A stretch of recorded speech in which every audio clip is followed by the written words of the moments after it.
we're in these crazy times of COVID-19, the pandemic of the 20s, I guess I'd call it, because seems like 17, 20, 18, 20, 19, 20, 2020, there's something called a pandemic that hit. So now we're living through it in a pretty major way. How has COVID-19 affected the market for searches? Yeah, really good. It's a good question. I think the jury is still out because we're still relatively early in this situation. I think it's an optimistic view, but I think it's true. I think, I think the general economic and business fundamentals in the sector have not evaporated.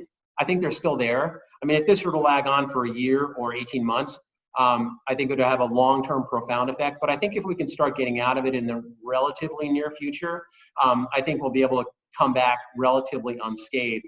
What am I seeing with prospective clients out there? I would, and keep in mind that the sector that we focus on is primarily early stage to mid-cap companies. So on the early stage side, with those organizations that are have been looking to close a round or need to raise money, a little bit of a challenge for them. I think, the venture community, the debt community, private equity, I think they're all kind of, for the most part, taking a little bit of a step back and just waiting to see how long this is going to play out. That said, though, I'm working with a number of companies who have still gotten their financing through this pandemic.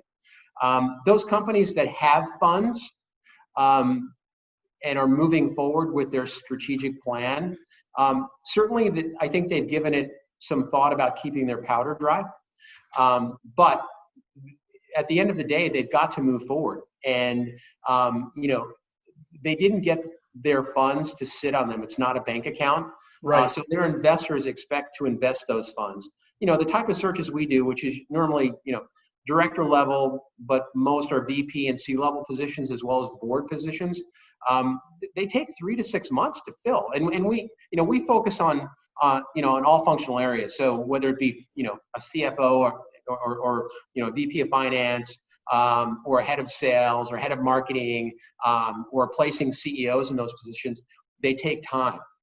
So we haven't seen a major hit yet, but there's a little bit of an air of caution out there is what I'm sensing. On the flip side, I think there's a pretty significant level of angst in the rank and file. So those individuals that are still employed at the executive level, I think there's some concern.